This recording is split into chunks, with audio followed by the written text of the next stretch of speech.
Hey guys, it's Gary back again. Um, a little bit of a delay. Supposed to be I know I promised I was talking about doing a Jim Hall video. I was actually going to include it with my prior one on Chet Baker, but that one ran long enough. And decided to do it in two pieces and then got lazy.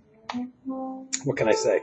But I also didn't want to be rushed too much. Not that I have a zillion things of Jim Hall's. As a matter of fact, I don't think I found everything that I have. Probably the CDs, not necessarily the albums. He's one of those guys, even though I've been here 2.5 years, most of his CDs are still in the various plastic storage bins. Not necessarily together. So, I have a few CD holders, and for instance, I kind of put my ECM artists all there, so I know where most of the ECM artists stuff is. And then the more mainstream guys, maybe not so much. I got all my Wes Montgomery together, and his brother's stuff. Few people like that, but there's a lot of people that are kind of left in limbo in various mixed places. So, if you all don't mind too much, I'm gonna do Jim Hall, and probably do a little bit of a nostalgia trip as well, while I'm doing it, which is probably better that I keep it as a separate video, instead of trying to include everything on the Chet Baker video. I'm not going to go in order. Why? I don't know. But I'm going to go in maybe a closer, almost kind of semi-chronological order in terms of the earlier stuff I have by him. I'm not going to show you the stuff that I got first, but rather the oldest things that I have with Jim Hall on it.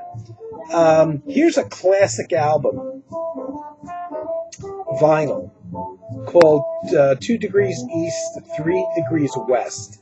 If you're a mainstream jazz fan, I always thought that this was an absolute very famous session. And I think it is. Problem is it looks like right now, not a lot of people remember it. This is the reissue, vinyl reissue. It was originally called Grand Encounter, 2 Degrees East, 3 Degrees West. I thought this was the original cover when I got this as a present. Because it looks very much like the original cover. Not a Jim Hall album, by the way. It's a cooperative thing. To whatever degree you can hear it, it's playing in the background.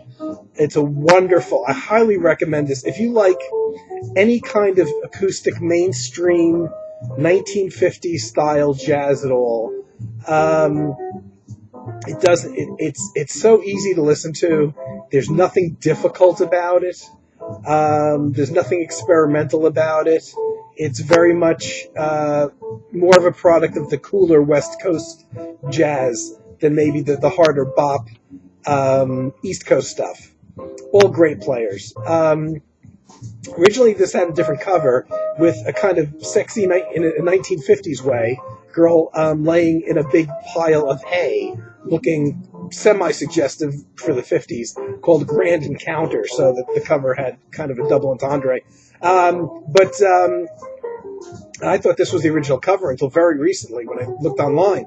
I don't have this yet on CD, and it's pretty much out of print. And it blows me away because there's copies around that is essentially easy to get, but it looks like right now in the U.S. it's out of print.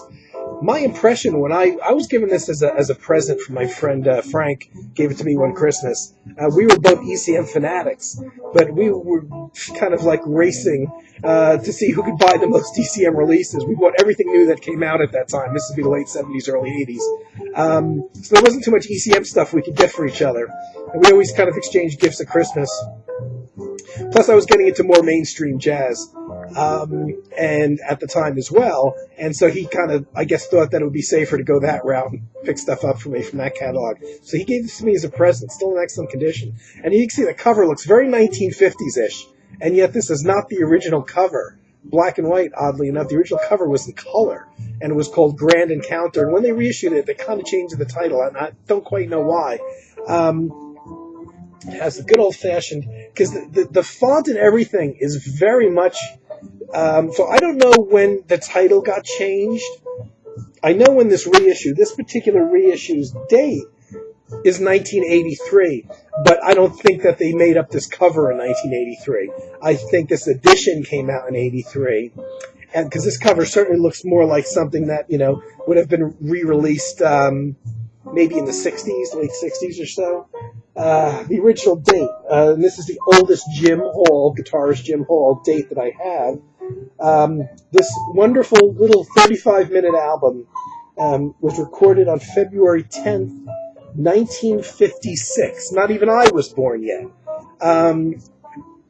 And it's all named players. So I was given this. This was a new re-release when I was given this, because I almost thought I had this before '83. So my friend probably picked this up as a new re-release reissue in '83. And I was surprised, because just the other day I found out this is not the original cover, and it certainly looks like it would have been. And the font and everything in the back, and the way the liner notes are written, certainly gives you the indication. And I love liner notes. That's the one thing I really miss about albums, the vinyl albums, is when they would make good use of the space and include all the historical data. This was a big deal, this session. And looking on Amazon, there's so many different editions of this album, pretty much all of which are out of print, except for, naturally, Japanese imports who love jazz and tend to keep their jazz in print. By the way, this album is playing in the background. Thankfully there's copies around that I'm going to have to pick up a copy on CD. But like I said, it's mainstream. The tempo is, there's a couple mid-tempo pieces, and it's all down-tempo from there. Mid-tempo on down to ballads, pretty stuff. And the sad thing is looking at all the various editions on Amazon, pretty much all of them are out of print except for the imports. I only saw like 3 or 4 reviews. Everybody that reviewed it loved it. So it's a classic album. It's up there with Kind of Blue, Miles Davis, and yet it seems forgotten about. I seem to recall, obviously before the internet, in '83 when I got this album, I hadn't heard of it, but as I got a little more knowledgeable about jazz, I realized that this is considered a classic date. And now, these years later, it seems like time almost forgot this. Now, the lineup, there's only one guy here that's not incredibly well known, but the lineup can't be beat. Chico Hamilton on drums. Enough said. Hopefully Chico Hamilton. All these guys are band leaders. 2 people from the Modern Jazz Quartet, which was active at the time this was recorded. John Lewis on piano. A lot of times this is pretty much listed as John Lewis's date. And Percy Heath on bass. And so those 2 guys are there. Chico Hamilton on drums.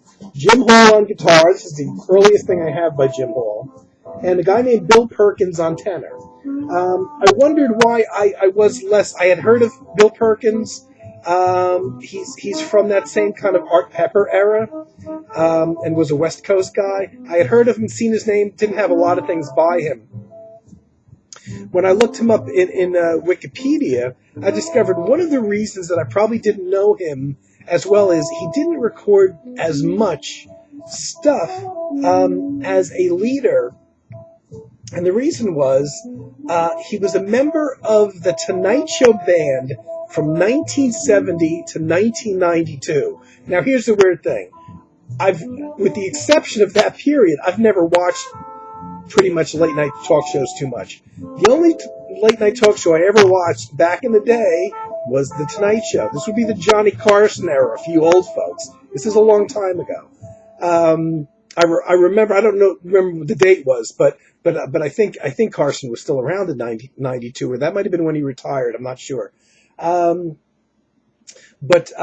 here I am, not knowing who Bill Perkins is, and yet whenever I could stay up late, and I would catch the Tonight Show in the day, and certainly in the days before cable, when there was half of the 6 or 7 channels we got were off the air at late night, right after the 11 o'clock news. A lot of them would go off the air in the old days. And there was no, the Tonight Show was so popular that, pretty much in the early years, pretty much until I guess the 80s, late 80s, nobody even tried to program anything against them because they couldn't get the ratings. So the stuff that they would show on late night TV for the stations that were broadcasting up against the Tonight Show were pretty much reruns of old TV series for the most part, maybe an old movie.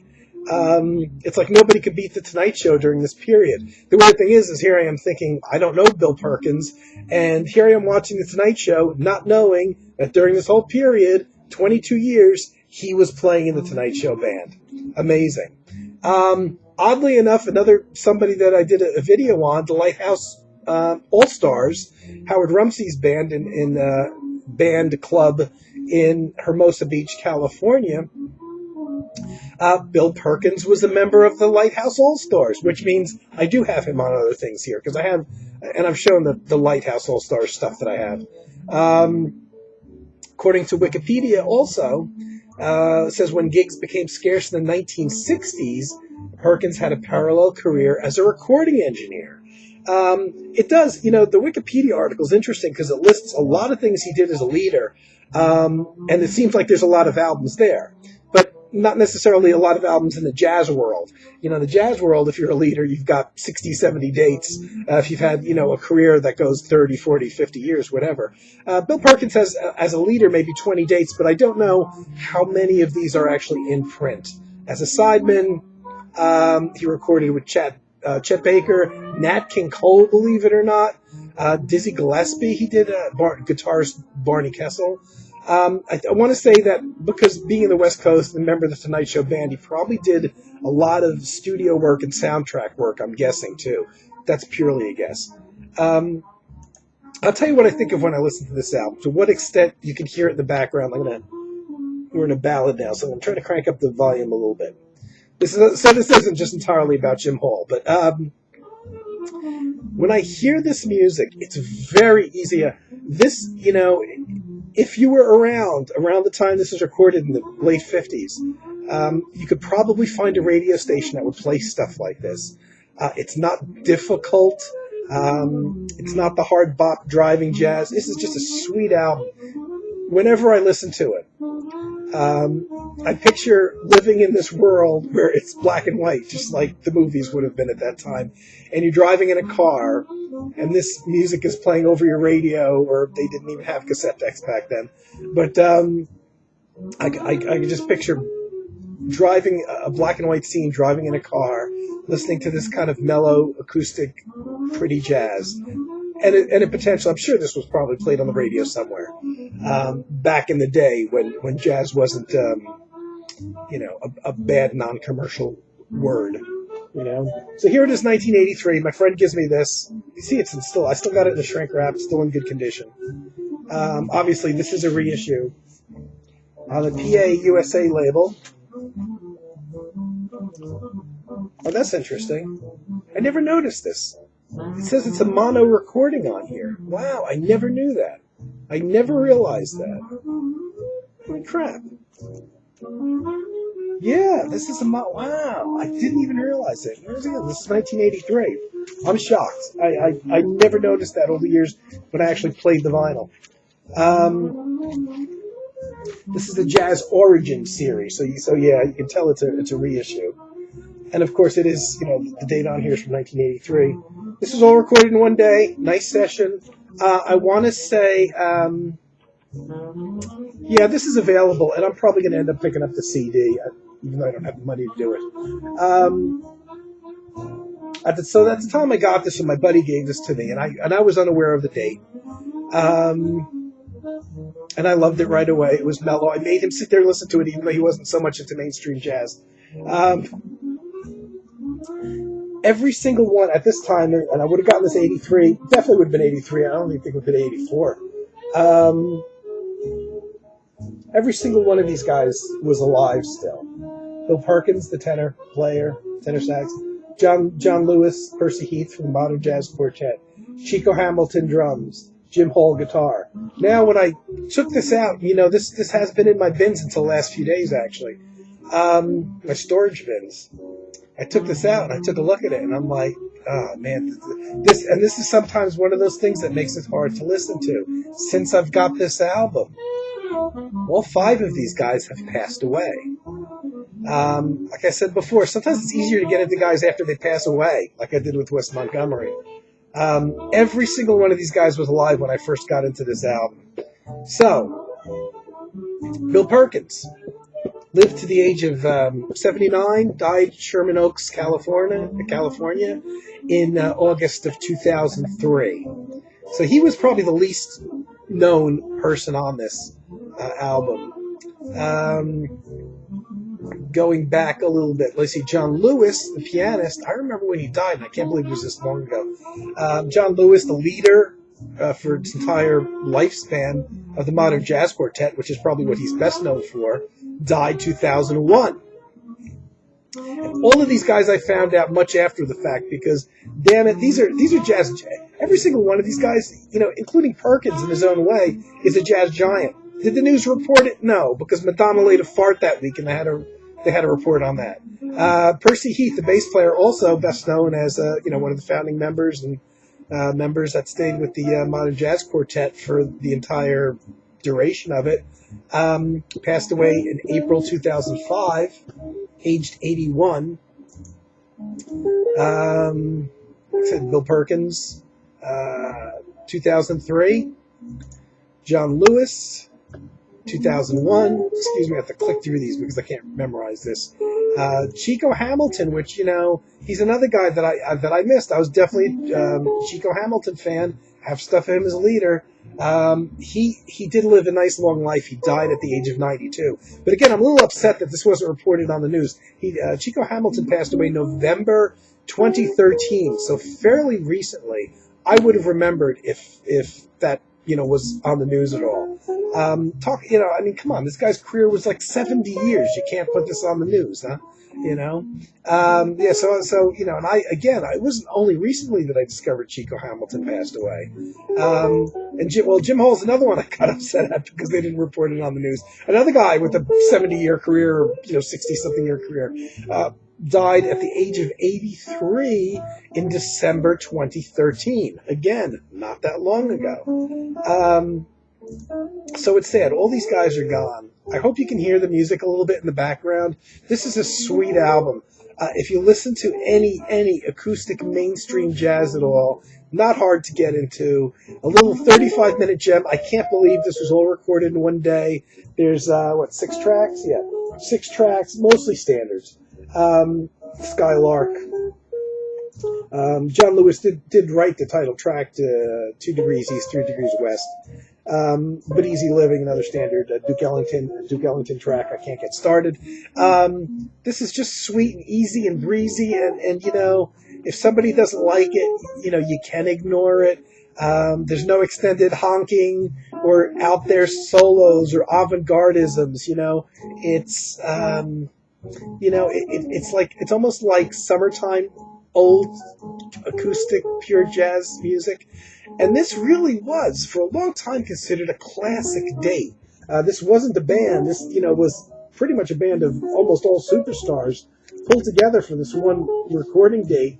And it's weird because everybody remembers Miles Davis Kinda Blue and a lot of those, very famous sessions. This one, judging from the paltry amount of reviews on Amazon, it doesn't seem like it's remembered now. Guys, if you do come across this, well, you know what? If you look up the album under the name Grand Encounter and 2 Degrees East, 3 Degrees West, unfortunately, I wish that somebody had loaded out the entire album on YouTube, as one big file. But all of the 6 tracks are spread out throughout YouTube. So literally, which is how I'm playing it now, which is how you can hear the whole album. You would probably have to go on Amazon or someplace to look at the song listing and then look it up by song. How did I find it on YouTube? The easiest way to put the full name in, Grand Encounter, 2 Degrees East, 3 Degrees West, Bill Perkins and John Lewis. You put those two names in because it's John Lewis and Bill Perkins rarely played together. So you're not going to come up with a lot of other sessions that they played together. And a lot of times this is listed mostly as a John Lewis album. So if you put John Lewis and Bill Perkins' name in there and the name of the album, if you can remember it, and Grand Encounter, which was its original title, you'll get all 6 songs. I put them in a playlist until I can get the CD. It's just nice. It's sweet jazz. It's nothing people could get offended to or say, oh, I can't take that anymore, like some of the honking stuff gets. I know I talked a lot about that album, but it's a sweet, mellow, beautiful jazz, pure jazz album. It's just one to have, Okay.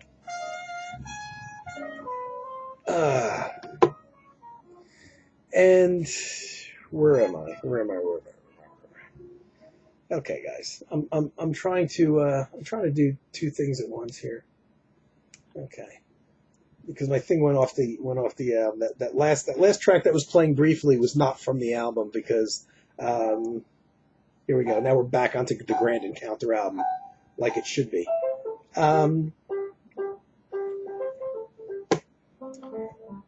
Okay. I'm going to also wax nostalgic about a couple other things, not just Jim Hall. Here's, I've talked a little bit about twofers. You had to have been around in the.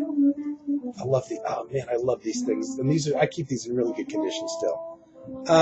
These are, originally I bought these new. This is a Bill Evans twofer. I love that artwork, which was made for this reissue. When was this reissued? 76. So the mid, pretty much from the early 70s till almost right up until the point when compact discs came out. They were always looking for new ways to repackage older albums that were, single albums originally. And in some cases, maybe the albums went out of print. In other cases, as the years progressed, everybody that wanted a copy pretty much had a copy, and they didn't sell incredibly well. What the record companies started very intelligently doing was commissioning some new artwork and putting them together as twofers. And the benefit of twofers, there's a couple benefits. Even if sometimes you had the original albums that were getting a little worn, maybe you didn't want to pay full price to get a replacement. What they would do is they would package 2 dates by the same artist together, or even related artists. And generally, I can remember the price being only $1 over what a regular full-price single album would be. So if a single album was, I'm going back, to the late 70s, early 80s when these were coming out. If a regular album was $6.99 in a store, twofers were generally about $7.99, and they pretty much followed. They pretty much, as prices rose, they pretty much went up only by about $1. So it's very cost effective because they would, reissue the albums in full. They weren't compilation albums. They weren't best of albums. Most of the twofers, and they've done it to death with artists like Miles Davis, and I have tons of them all over the place. It was a great way to buy albums. You didn't have to buy them individually. The things that I liked, I do like when they kept the original artwork, which they never did for the twofers. But some of the reissued artwork, like this particular picture of Bill Evans smoking a cigarette, playing piano, I particularly love. And there's some incredible artwork on the twofers. The best thing about the twofers, besides the price, were the liner notes. The liner notes for this, which is typical, starts off on the back cover and are continued. This is a Verve. Verve was very big on these. Continue on the inside cover. And the inside cover, there's enough stuff to read here. So look at how small the print is. The print is incredibly small. There is so much information in here, which the original albums don't have, because as they kept on printing up copies of the original albums and didn't change the cover, they never updated them to say, how historically significant this album was. So you could have potentially bought a Bill Evans album that was recorded, I don't know, in the late 50s, and you could have bought it in the early 70s, and none of that information had been updated until they started repackaging them as twofers, and then they would give the whole historical view of the recording session, the album. Was it an important album in the artist's canon of music? Was it not considered so important? Were there some innovations on it? How does it hang in his discography in terms of the importance? Talk about the backing musicians. And in Bill's case, this is the first album on here is a trio album, and it was after his classic trio with Scott LaFaro, and it's had Gary Peacock on bass and Paul Motion on drums, which any ECM fanatic like myself knows them well. The first album in here, and of course Bill Evans on piano, the first album in here was recorded in December 1963, but the album was called Trio 64. Obviously the album came out in 1964. Didn't have a whole lot of, if any, I don't think there's any songs written by Bill Evans on there. Bill Evans didn't write a whole hell of a lot, but usually he did include one or two originals. But he does mostly standards. He also does a version of Santa Claus is Coming to Town, which, if I'm not mistaken, I've heard several times over the course of actually in recent years, around Christmas time. If you put on a mainstream, we do have a mainstream jazz station, and one left, a non-commercial station that's based out of New Jersey, believe it or not. Even on NPR, I think, in the background, I've heard Bill Evans' version of Santa Claus is Coming to Town, done by this trio, just guitar, bass, and drums. It's not considered a real important album in Bill's discography, and I wouldn't say it's something that you should go out and get at any expense. And as a matter of fact, I don't think I have this on CD yet. But just, these twofers were just so fantastic. If there's anything I miss about vinyl, I think it might be the twofers. I would sit there, and how sometimes there's no information necessarily written on an album about the date. Back in the old days, you'd put on a slab of vinyl and lay in bed and stare at the cover if it had a nice picture. These twofers were like having a miniature book. Man, this writing on here is small. And I just love the detail about the historical significance and what was going on in the artist's life and the supporting musician's life at the time that these albums were recorded are fantastic. So why am I showing this album in a Jim Hall video? Well, the second album, and as I mentioned, the first album is a trio date called Trio 64, Gary Peacock, Paul Motion. The second album is I believe it's the second album that was recorded together with the duo of Jim Hall on guitar and Bill Evans on piano. They did two albums. And of course, one was called Intermodulation, and now I can't find the title of this one. Guess what? It's in these liner notes somewhere. Usually it says on the back, exactly what the title of the album was that are being reissued here, and I can't find it. One was Undercurrents, and the other one was called Intermodulation. I think that this one is Intermodulation, and I have to sit here and spend about 45 minutes listening, looking for it. But this was the second of the two that they recorded together as a duo, and they do mostly standards. They do a Bill Evans original on here. This duet, people love this duet. The two albums that they recorded together are still in print, available individually. I've Got You Under My Skin, My Man's Gone Now, Jazz Samba, All Across the City, which is a Jim Hall original. And I know my phone's ringing. But I'm not going to stop this video to answer the phone. But I am going to have to take a break. Hold on, guys. Okay, I had to turn that off. Pardon me. I always think about that. I always think about what happens if my phone rings while I'm making a video, and it's never happened. And I'm not a half hour into this. I'm not going to go back. Damn, I knew something I forgot. I think this is Intermodulation.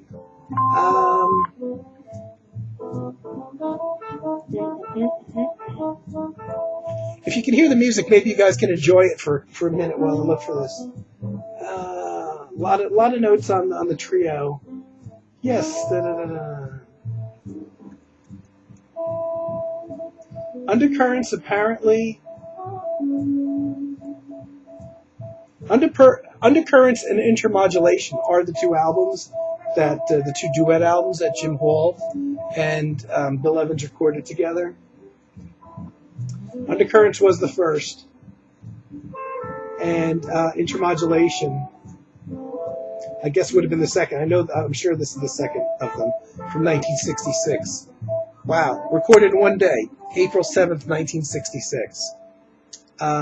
A lot of people have said they really dig these two musicians. They're very compatible. Bill Evans known as a very low key player, and also Jim Hall kind of being a mellow.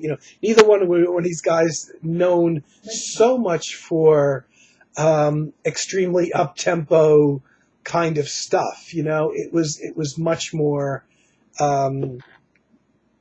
ballad, low-key oriented, so they're very compatible. And the only gripe I would have, and I do have Undercurrents somewhere, I thought, which came prior to Intermodulation in '66, is I wish the recording would have been a little better. That's I guess a minor gripe. Had they been recorded today, I think the recording would have been a lot richer. But that's the only complaint I have. Sometimes the recording sounds, especially when you're only dealing with two instruments, electric guitar, a very clean sound, and acoustic piano. You record it nowadays and you can make the piano sound like an orchestra. Unfortunately, back then, the sound was a little thin, unfortunately. And that'd be the only shortcoming. If you go into it knowing, obviously, the recording techniques were not great back then, then you can appreciate it for what it is. But I kind of wish maybe the two recordings they did together would have been engineered a little bit better, or, maybe they couldn't have been back then. But man, I love these twofers. I can't ever get rid of these albums. On occasion, the twofers might even have a bonus track. I remember there's one or two Wes Montgomerys I have that issued the full up. You hear that? We're getting a storm outside. It went from being just in a half hour I've been here. It went from being bright and with a little drizzle. Now it's raining. It got very dark, and now I have thunder and lightning. Maybe I won't even get through the video. You'd all be so lucky, wouldn't you? But I love these twofers. Like I said, I know in a couple Wes Montgomery cases, they would reissue two full albums and even have an alternate take on occasion added to one of the sides of the records. That didn't happen. Most of the time, it was just the original albums in full at a great price. With these liner notes, you can't beat them. Even in the cases where I have the albums in full on CD or even other album versions, I can't get rid of my twofers, even if I had to get rid of all my other vinyl. I just love them too much, and the historical information of them. They took a lot of care when they reissued these in general. Something I don't think they bother with much now. What was that date? 66. So I guess that was the next, yeah. I jumped from 56 to 66, obviously, in my Jim Hall discography. Obviously, there's a lot of intervening years and a lot of recordings in between there. And now, I'm going to go... We're still kind of going sequentially here in terms of when the dates were actually recorded. I probably, toward the end, will not get so. But in July 1971, which is the next date I have, this is a fantastic date. Here's the first album that I actually ever picked up by Jim. It's called Where Would I Be? And I believe, yes, Carm asked me if I had this or if I heard this. Yes, I have it. And naturally, I also have the CD, which is reissued with this exact same cover and everything. Interesting cover, nice cover. This is one of those albums. For some, and I love this. I love this album. For some reason, and this day was no different than any other day. I can remember where I bought this, when I bought this. It was either a Friday or a Saturday night. I'm leaning toward a Friday. I don't even have the receipt to verify this. I wish I did. A lot of times I would throw the receipt in here. The interesting thing, though, I noticed how much this had yellowed since isn't that incredible how much it's yellowed in the years that I've had it? It's the way. I bought this. Man, I wish I had thrown the receipt in here. I always try to save my receipts so I have a date, but I actually have pulled out receipts that were so faded I couldn't read anymore. I seem to recall, I remember this girl I was dating at the time, so I want to say I probably picked this up in about 1979. I put it in the Paramus Park Mall, if anyone cares, which is a mall that's still there. However, the record store is not. I can remember walking around with this album, and as I always did, even to this day, I can't wait to get home to hear it.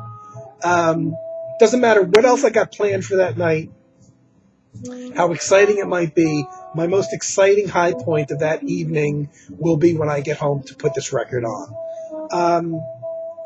And it was my first Jim Hall album. I can remember walking around the mall with the album. I don't think I got home until quite a bit later in the evening. And but there's no way, and I could never do this. There's no way I could actually go to sleep without hearing the album. No matter how tired I was, no matter how late it was, thankfully I wouldn't have had to go to work the next day. But I had to hear the whole thing, at least half of it, but pretty much the whole thing. And here's the thing, and I didn't bring this up previously, as a leader anyway, Jim Hall seemed to, he always was exploring, was looking for new avenues. He didn't do things just for the sake of doing them because he hadn't done them.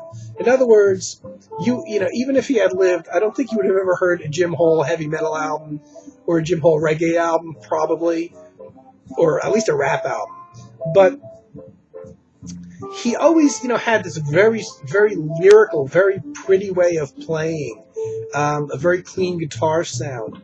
But he always was looking around, I think, to be inspired by different things, and really did not like to very frequently record in the same setting. If he had a quartet, the instrumentation was slightly different than another quartet that he had. If he had a trio, there was something different in that trio.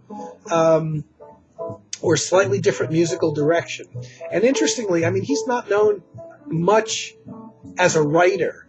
And I just realized that when I was looking at the CDs I have, the later period stuff, he was writing most of the material, which is odd because he was really an interpreter of other pieces, and a beautiful one at that. Found pieces, even old chestnuts and mainstream things have been recorded tons. Found a slightly different way to do them, a more lyrical way to do them, really making the pieces his own. And he was more known as that and as a great player and a man with a ton of taste and technical ability than he was as a composer. And yet I was looking at just like two or three of the older things that I have done in the 90s, late 80s, 90s of his, and he passed away in 2013. And most of the things were written by him, and I'm like, whoa! I didn't realize that he got, and it's like late in his career. It's usually that's when artists are slacking off a bit more. But this album goes to show, even though I knew very little about Jim Hall, I knew he was not necessarily a young guy when he recorded this. All right, so this is July 71. He would have been about 41, just about 41 when he recorded this, and had his career well established. And yet he was looking always, I think, toward new things coming along. And and current things, not to be hip and current, but rather what's new and different that I might not have touched on before? So he has Erdo Morera, whatever, on drums and percussion. And Erdo was like, a fairly new guy in the scene at that time. Malcolm Cecil on bass. Isn't Malcolm Cecil the guy that did Tonto's Expanding Headband, an early synthesizer group? And the guy that Tonto was the name of the synthesizer, one of those big old modular things, and Malcolm Cecil's still alive, was a real innovator, kind of like Wendy Carlos of synthesized music, and in fact was hired by a lot of musicians for his technical expertise in synthesizers. And did fairly avant-garde recordings that didn't sell well, but were sure as hell were known by musicians. And I had forgotten he was apparently an upright bassist as well, and he plays on this album. Very interesting. I would have loved to have been in the studio. I wonder if he talked about synthesizer technology at all during this time. This is 71. Benny Aronov on piano and electric piano, and Jim on guitar. I like the way this album sounds. There's a slightly odd thing to it. The one track that has electric piano always struck me as there was something wrong with the electric piano. Because I've had electric pianos. It's the old days of electric pianos, not synthesizers. Sounds like a Wurlitzer. And it sounds like a Wurlitzer where there was a couple keys that were kind of deadish on it. In other words, when you held them down, a couple of the keys didn't sustain. I can hear like a slightly distorted sound coming out of it, and some of those Wurlitzers had little built-in speakers, so instead of plugging in like to an amp, they would probably, certainly in a jazz setting, probably just put microphones by the speakers that were in the Wurlitzer piano itself, which means if one of the speakers was cracked or distorted or something like that, it would come out in the recording. So the weird thing is, the electric piano is only on one track.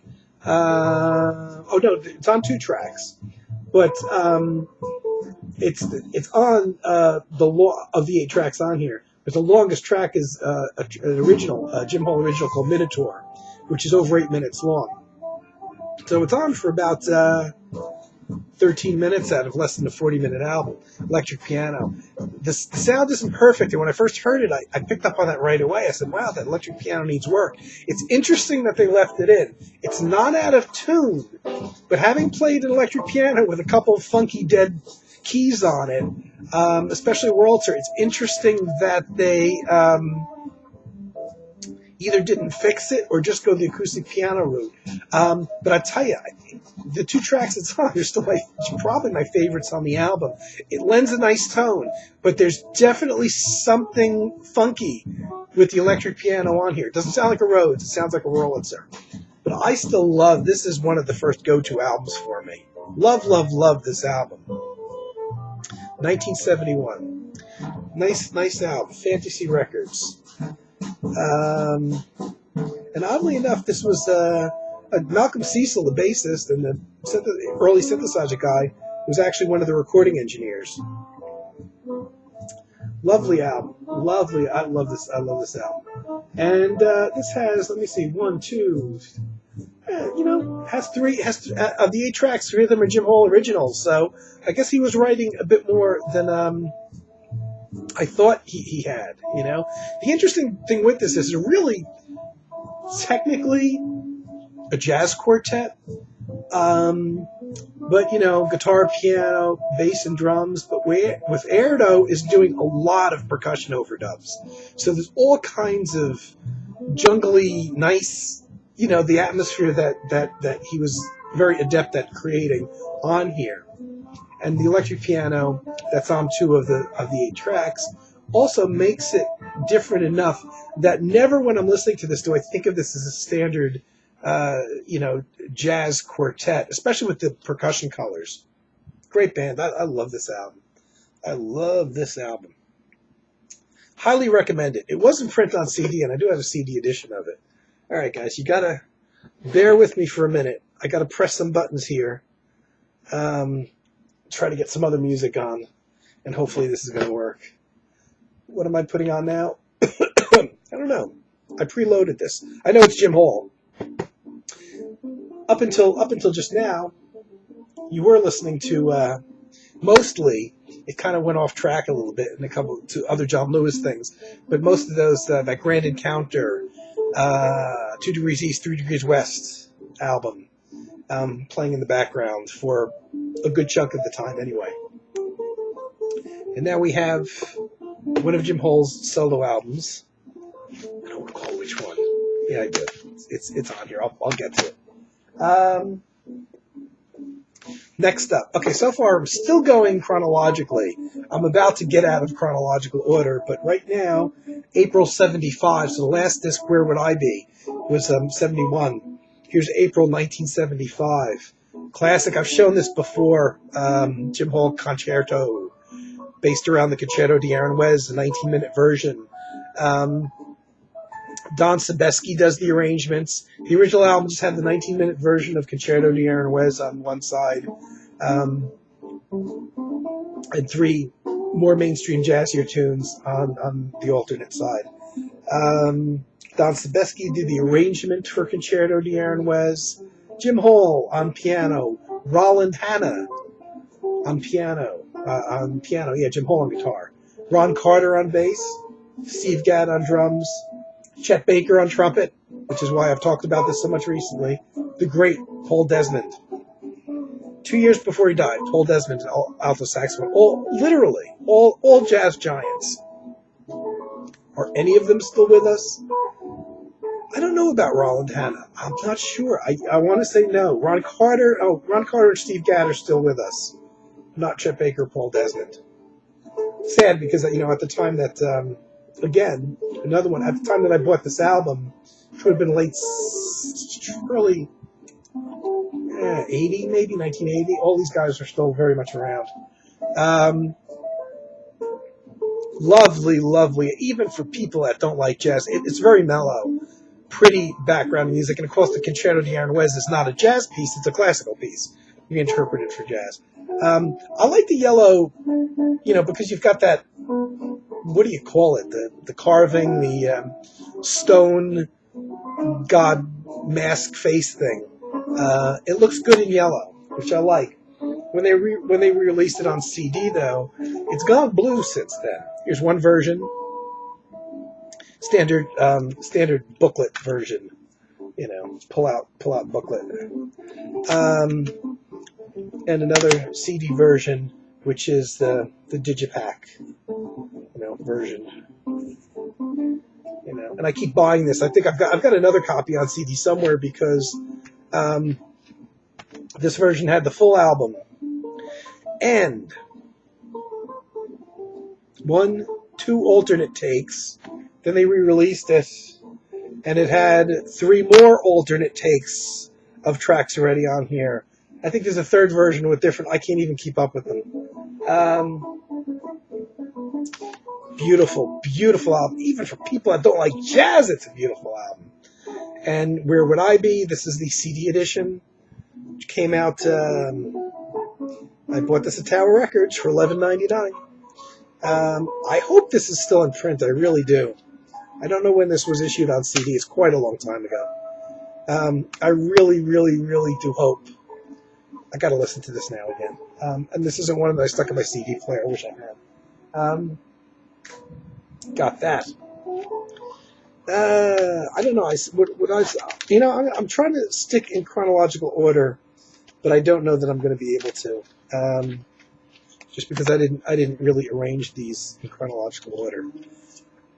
Oh no! I just dropped something.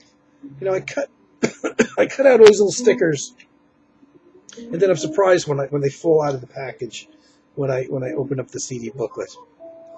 Okay, January 18, 1981. It's incredible how so many of these albums were recorded in one day. So we're into the 80s now.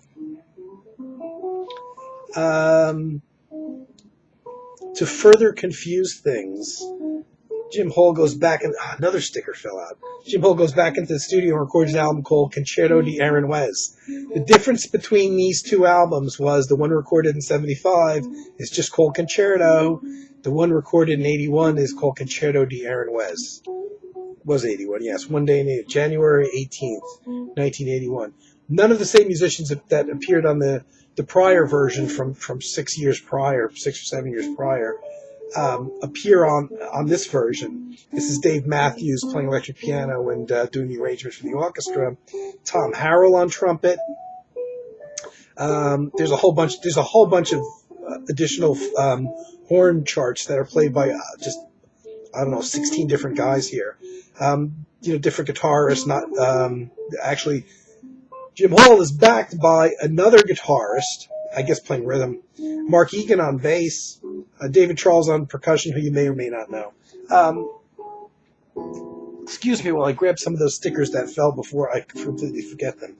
A lot of people said it was totally unnecessary to remake the concerto. And this version, as opposed to the other version, which is 19 minutes, is 10 and a half minutes. And then there's one Jim Hall original. There's 5 additional tracks on here. And a couple El Condor Pasa, the traditional, I guess, Peruvian song. Is it Peruvian? Is done here, and a couple Dave Matthews originals. Dave Matthews, the guy that wrote the arrangements and the charts and plays piano on here. So it's not just a redo of the entire album. It's only a 10 and a half minute version of Concerto. I certainly wouldn't buy this before the other one, but it's not just redoing all the pieces from the other album. There's only one track that's the same. Definitely worth having, and a nice thing to see his evolution. Goes to 81. I'm trying to keep these in chronological order by how I remember them. But I think I'm probably going to go out of order a little bit here now. Here's another one. 2 months later. That album was January 81, did I say? March 81. March 81. Jim Hall goes back into the studio for the Concord Jazz label. Again. Records in a trio setting. Nice. Not something that he did. He did a few times, but he always tried to do something different every time he did. And again, there's All of a Sudden My Heart Sings. There's standards on here. The Victor Young song, Love Letters. I Can't Get Started. Ira Gershwin track. Terry Clark track. Don Thompson, the bass player, piano player, he does a track by. But there's at least 1, 2, 3, out of the 8 tracks, there's 3 originals by Jim Hall on here. And it's a, let me see. Oddly enough, in the booklet, they don't list the musicians. So they must be, yeah. Okay, Don Thompson plays on here, that's why. Jim Hall guitar, Don Thompson piano and bass, Terry Clark on drums. So they do a Terry Clark original. That's where that came from. Okay. And Don Thompson original, because Don Thompson plays. I knew Don Thompson had played with Jim. I didn't realize he was on this album. Rufus Reid plays bass on one track on here. And I think it's the only track that Don Thompson might play piano on. He doesn't play a lot of piano on the album. So strange back. I guess they didn't think necessarily to overdub a bass and piano, because Don Thompson could have been both. Apparently this is still in the mindset of more of a live setting. So they bring in Rufus Reid to play bass on one track. Where Don Thompson's a fantastic musician. I have a solo album on vinyl by his Canadian, I believe, who was known for backing up a lot of musicians in his time, but also recorded as a leader and wrote his own tunes. And God, what album do I have him on? I think is it a Paul Desmond album that I have him on, or it's I forget his guitarist's name. Ed Bickert, I think, Canadian guitarist, fantastic mainstream guitarist, very much in the Jim Hall mode. Don Thompson recorded albums with him as well. This is a good album. It's piano, bass, and drums, but very interesting. Not exactly the mainstream kind of standards that you would think. It's a little more of a hint of modern to it. And I think finally I'm going out of order. January 1986. I'm jumping ahead again, another 5 years. And here's Jim definitely recorded albums in the interim. However, here's one called Jim Hall's 3, which is another trio album. And I think because it's a trio album, I got it confused with the last album, which was Jim Hall's Trio. And I thought I had this on CD. And I remember loving this album very much. I haven't played the vinyl for years. So what did I do when I was preparing for this video? I decided, you know what, I got to get this. I remember loving this album. And I found that it's out of print. Somebody does, there's remaining copies. And I really hate to buy used stuff. I just don't know where it's been. I've got this phobia, And but when I saw that the only new copy that I could find anywhere was going for $400, I'm like, I just can't go that route.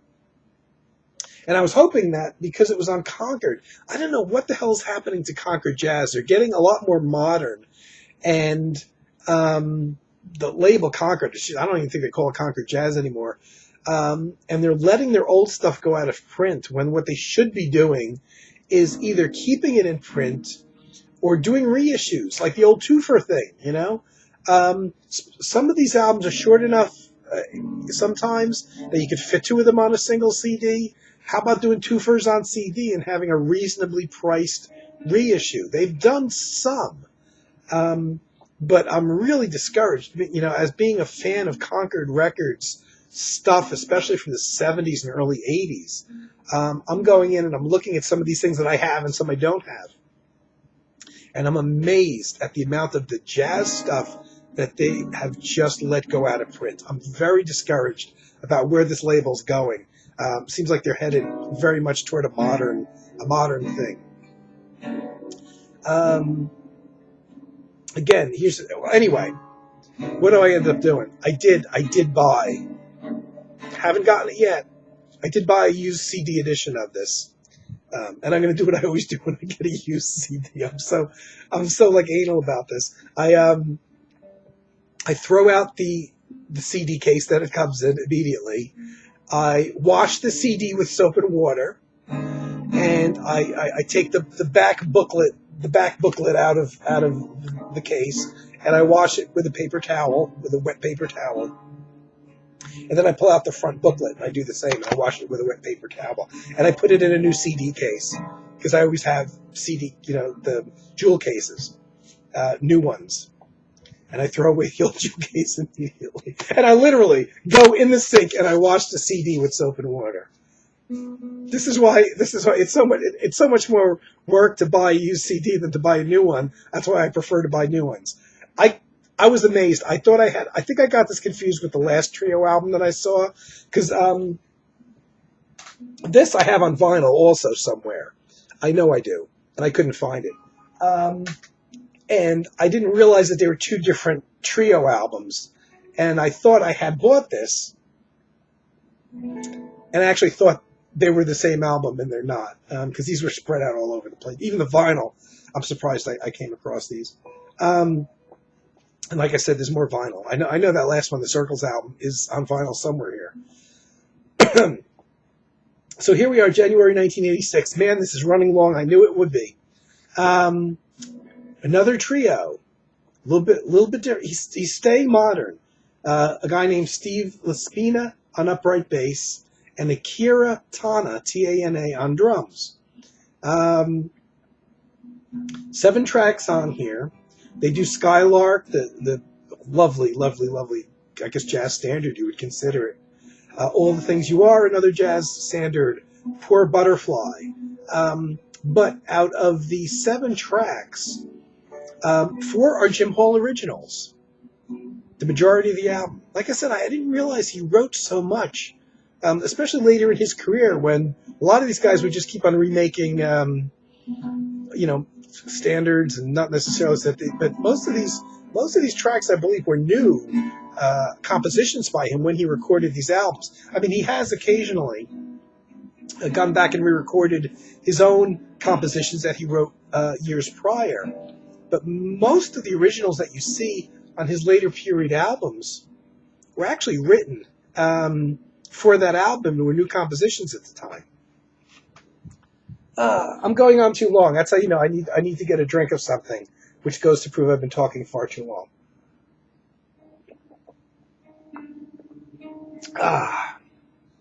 Okay. So, 4 originals out of an album of 7 tracks.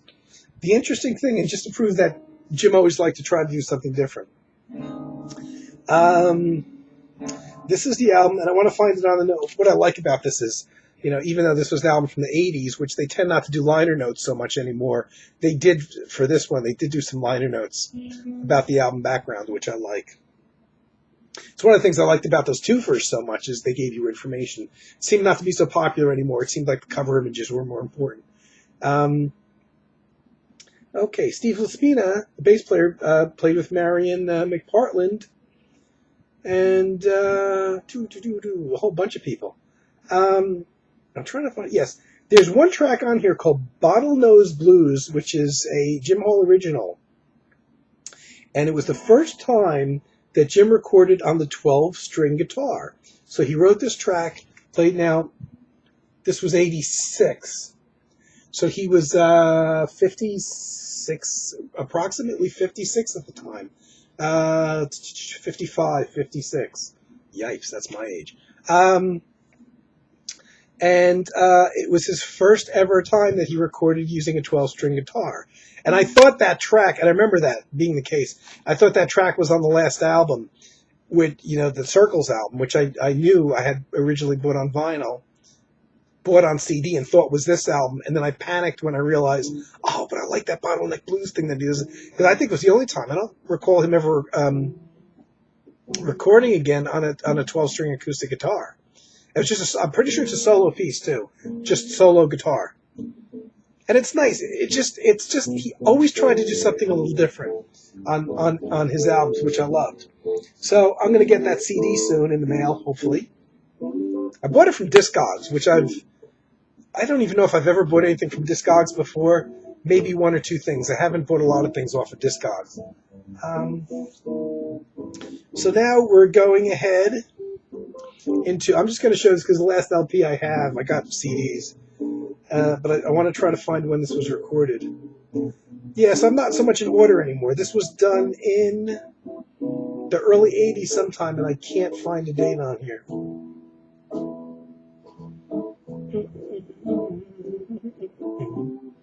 Wow, they don't actually write... okay.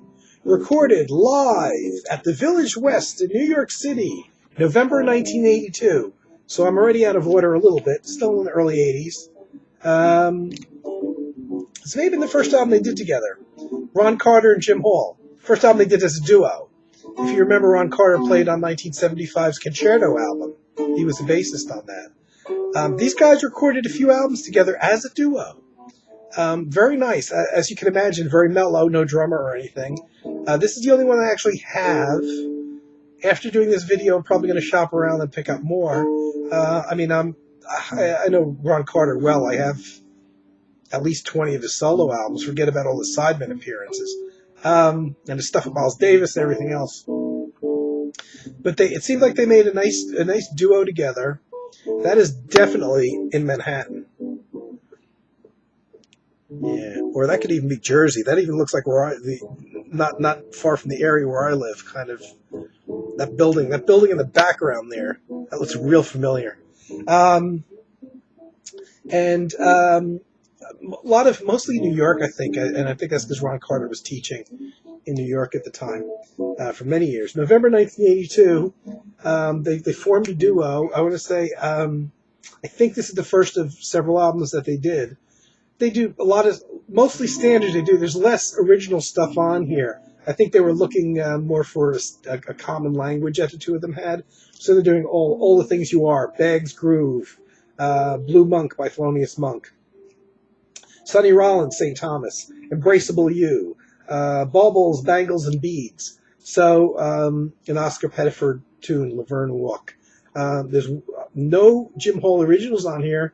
There is one Ron Carter original on here. And again, on Concord Records. I've probably Concord knowing them lately. They probably let this go out of print. Shame. But again, I appreciate the fact that they still included liner notes on their new releases at this time.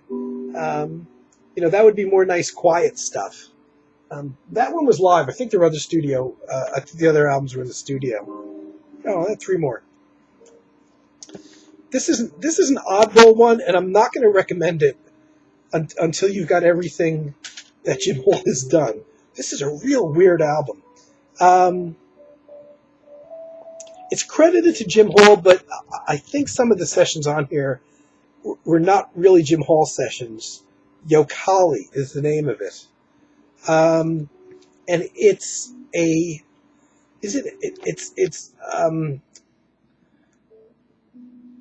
It's a Creed Taylor. If you know CTI Records, Creed Taylor a lot of times dictated the musical direction that an album should go in. This is very much geared toward a more modern, almost fusion-y thing. Huge band. And nothing else. There's really nothing else that Jim Hall recorded that's like this, but especially the first track. It's a very commercial, like smooth jazz thing almost, with a huge band. There's a rock guitar solo on here, and I'm like, that's not Jim Hall playing. And looking at the credits on here, the first track, which is Yokali, the Kurt Weill track, which sounds the way they've arranged it, like a smooth jazz funk thing. It's got Dave Weckl on drums, Lou Soloff on trumpets, trombones, bass trombones, percussion. It's a huge arrangement. Bass synthesizers. And I hear there's 3 guitarists on here, and Jim Hall is just one of them. Jim Hall plays one solo in his traditional sound, and then there's a second guitar solo, kind of like almost like a screaming rock thing. And I'm like, that ain't Jim. Looking at the credits, it's Chuck Loeb. I don't know if you guys know the smooth jazz guitarist Chuck Loeb also does little fusion things sometimes. He records a lot of very much smooth jazz albums. He plays this rocky solo on here. I want to say this track isn't even,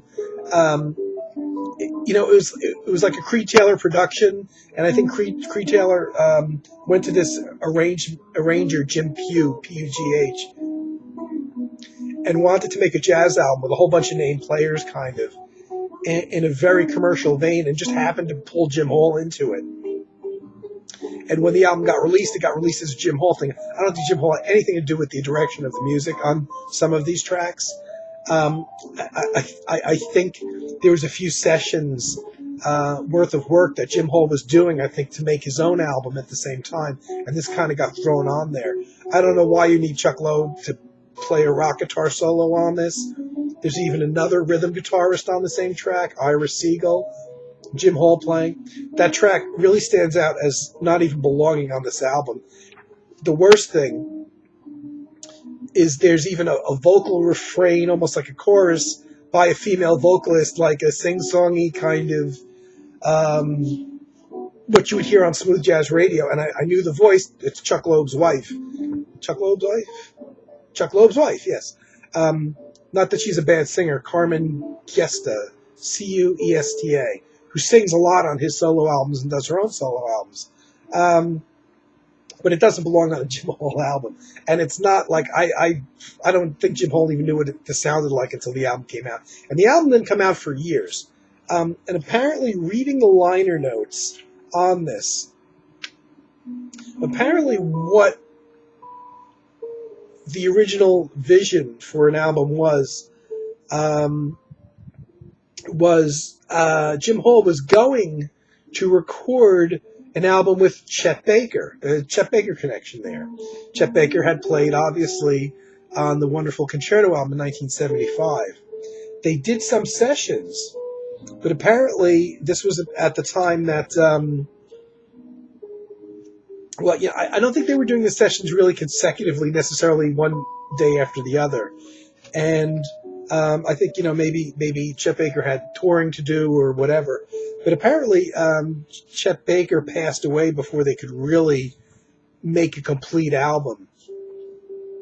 And so Chet Baker does play on the album, but I want to say he plays on, I think, 3 tracks on the album, and that's it. Trumpet, Chet Baker, trumpet, Chet Baker, trumpet, Chet Baker. Yeah, he plays on 3 of the 6 tracks on the album. And so it never, this kind of cooperative Jim Hall, Chet Baker album never came to fruition. And I think a number of years later, they kind of dusted off the tracks. And that first track that I mentioned that doesn't really seem like it even belongs on here, is not one of the ones with Chet Baker on there. A lot of the musicians stayed the same, well, to some extent. This guy Jim Pugh did a lot of the arrangement, but Don Sebesky did part of the arrangements. And the arrangements that he does are on the Chet Baker tracks for the most part. He does like 4 arrangements. Some of them he does with cooperatively with Jim Pugh, this other guy who seems to want to arrange things in more of a commercial pop way. But Chuck Loeb plays second guitar on this. Why do you need him? Not that he's a bad guitarist, but you got Jim Hall. So it's not really like a Jim Hall album. Grover Washington actually makes an appearance on here. Mark Egan plays bass. Dave Weckl plays drums. But there's a lot of arrangements on here. John Clark, the French horn player, plays on here. Not that you're going to hear him; it's mixed in with all the horn arrangements. They do a Jim Hall original called "All Across the City," which Jim Hall has recorded a bunch of times. They do a nice version of Skylark, but again, and Django by John Lewis from Modern Jazz Quartet. But those are pretty much the Chet Baker tracks that go in a more. They're highly arranged, but they're more in a pure jazz orientation. They do Miles Davis's All Blues, also a track with Chet Baker on sax and Grover Washington on soprano saxophone as well. Chet Baker on trumpet, I meant. Mark Egan on bass, flugelhorn players, bass trombone, percussion, But it seems like, and actually this is recorded right here in New Jersey. The famous Rudy Van Gelder studio. I can't recommend it, and I really don't think this was even intended on being a Jim Hall album. I think they took those tracks that he had started to do with Chet Baker, and maybe they had the idea to do it in a big arranged fashion, not a small group thing. Chet Baker passed away, and this didn't get put out till at least, it's got a 92 date on it. And when did Chet Baker die? 88, I think. And if they didn't have enough material for an album, and they kind of went in, and I tend to think that Creed Taylor may have had them fill out the album and got the idea to do these more commercial tunes. Weird album. Doesn't, the directions don't coalesce so well. But the tracks that Jim Hall's playing is fine. I don't know why you need Chuck Loeb to play second guitar solos on these things. The Chet Baker tracks are great. Jim Hall's playing is fine, but there's a lot of stuff that you don't need that's in there. And man, maybe somehow I knew this would be a long one, maybe not. Can you imagine if I had put this in with the Chet Baker video? I'd be doing like a 2.5 hour video. But I only have 2 more. This album is, you can't hear it because it's so quiet. I should have jacked up the volume. This is what I've been playing in the background after the Grand Encounter thing. I love this album. And I grabbed the wrong one to show you. Jim Hall, Dedications and Inspirations. This is a late period album. The Telart Jazz. I hope this is available. Again, you won't hear what people, like a definitive Jim Hall release in terms of, oh, that's what Jim sounds like, because he doesn't sound so much like himself here. This is probably his most experimental album. Now, Jim Hall was not an avant-gardist, so it's not like it's a Derek Bailey album or something. But it's all solo, all Jim by himself. Something I don't recall him ever doing. He would occasionally play a standard solo on guitar, but a full album, and also something I don't recall him ever doing, overdubbing guitar parts and playing around with electronics a bit. You don't get the standard, you're very clean, very...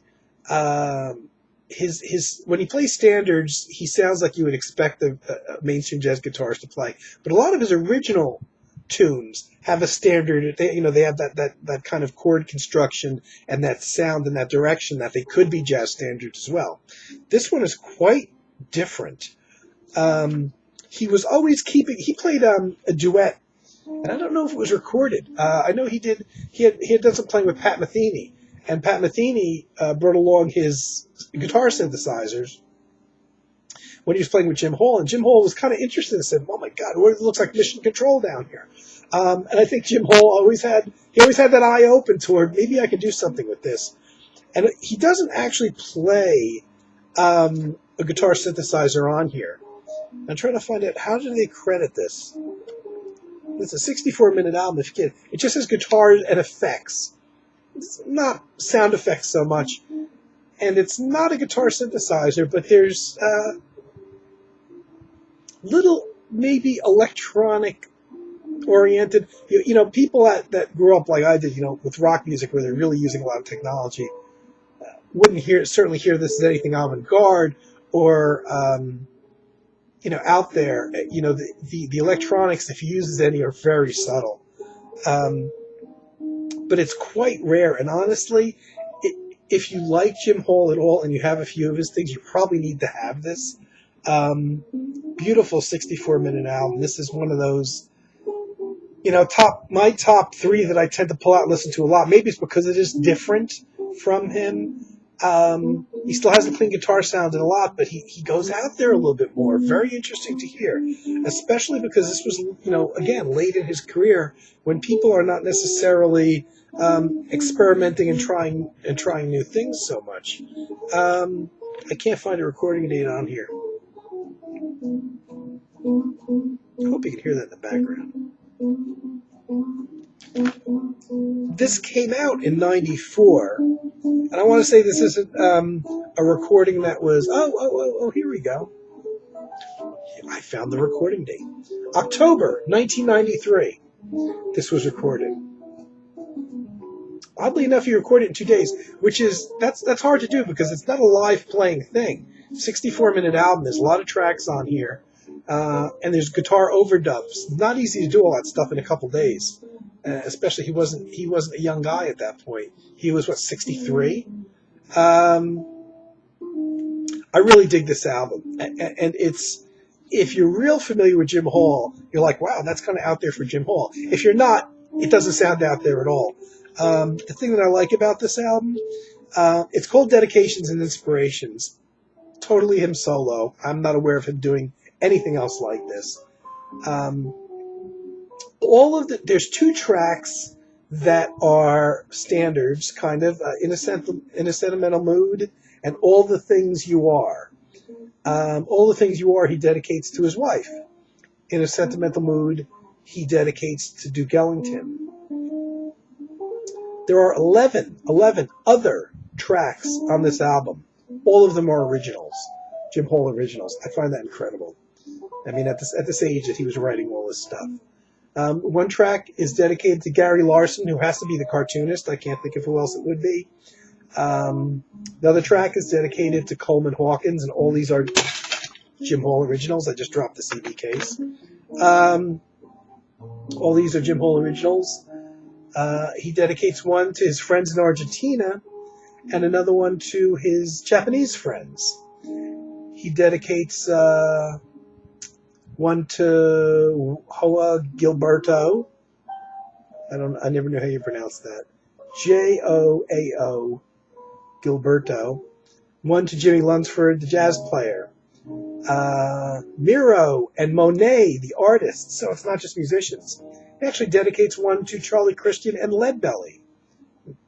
Interesting. Duke Ellington, one he dedicates to Sonny Rollins, and one to Matisse, the artist. So he's doing artists as well as musicians and fans. I love this album. He's made a lot of low-key albums, but because there's no percussion on and there's no particular rhythmic drive, and it's good, and it's his most experimental offering, it's one of his better late-night albums. This is, one of those things when I can't sleep at 2 a.m. I might as well listen to. Love this album. That's from the 90s. Just to prove that he was still, at the age of, 63, still, trying to forge ahead, do something a little different. And the last one I have, which is a Super Audio CD, I didn't even realize, is from May 1989, recorded in New York. A quartet. Jim Hall Quartet, all across the city. This, once again, he's picking up Steve Laspina on bass, Terry Clark on drums, who played with him on the earlier trio album, and a keyboard player, Gil Goldstein. Interesting, because Gil Goldstein is playing mostly electric keyboards on this. Gil Goldstein is a very capable, knowledgeable, learned musical keyboard player that does arrangements and knows how to use synthesizers in an orchestral fashion. He's recorded, I guess, a bit of stuff on his own. I have one or two things by him, but he's one of those guys that I think a lot of people use not only as a backing musician, but they call him to arrange albums when they want to have something that's a bit more arranged and not just a live kind of in the studio date, when they want to have some arrangements. He's a very knowledgeable, capable, adept keyboard player, very forward-thinking, and even with that, I was still a little bit surprised to see Jim Hall record with him. And again, it's different than, say, the album where Don Thompson might play piano or something, because Gil Goldstein is a different. He's very aware of nuances in electric keyboards and things like that. So it's a very, very interesting quartet. And again, just further proof that Jim Hall is still at this point. This was in '89, still trying to do something a little different. Does Bemsha Swing by Thelonious Monk, Prelude to a Kiss by Duke Ellington, but all these are have that Gil Goldstein kind of color to them. And How Deep is the Ocean? So that's a fairly well-known track. They also do a Gil Goldstein original. They do one of his originals, but there's 11 tracks on here. 1, 2, 3, 4, 5 of them are Jim Hall originals. And like I said, until I really started looking at these, I didn't realize how much material that Jim wrote for his own albums. Fantastic, and such a shame that it was not mentioned when he passed. Certainly an American treasure. And like I said, Lady Gaga must have bought a new bra that week or something when he passed away, and they had to record it on the news, and they didn't have time to mention Jim Hall's passing. I have more by him, and trust me, I will continue to buy more. I'm looking forward to my used CD copy of the 3 album or whatever that was called, coming in the mail soon. I will continue to listen to Jim Hall. I have a lot. I barely scratched the surface. Even as a leader, he did do a lot of things as a sideman, and I think I do want to revisit those 2 Bill Evans duo albums that he did as well. Okay, guys, this went on incredibly long. I didn't break my record, but I'm not trying to, and I really don't want to do videos this long. But I also thought, why just show an album and say this is good? When I personally liked when people, and Carm is very good at this, Gorvo 31, it's very good when he has recollections of specific instances of when he got an album, or how he discovered it, or what he does with it. He mentioned how he's maybe meditated to some of the albums that he's shown. I like people's personal history with an album too. I think sometimes how much I like it to listen to an album now has to do with memories associated with it. It's kind of like when you're watching a bad movie that you love, and it's not well made and it's low budget and the acting is so and whatever, but it's a movie that you absolutely loved when you were young kid or whatever, and you still like to watch it now, and you're not sure if you had only discovered it at your adult age, if you would pay any attention to it whatsoever. That's certainly not the case with these albums, but I think the ones that I tend to put at the top of my list are ones that they're all good, but are ones that maybe I have those, like Where Would I Be, that 1971 album with Airdo on it, and Malcolm Cecil. I can remember walking around the mall carrying that album, knowing that I couldn't go right home and listen to it. I had something to do that night. And so, I didn't get home until much, much, much later in the evening before I got to put it on. But I no way could I go to bed without listening to this album. So thanks for joining me here, guys. If you suffered through this whole thing, I hope maybe it was worth it for you, or at the very least, maybe you're asleep by now. All right, I'll be back, and I won't do another 85-minute video when I come back. Thanks a lot, guys. I'm all looking forward to seeing you guys do videos as well. Okay, hope everyone's having a great week. Take care.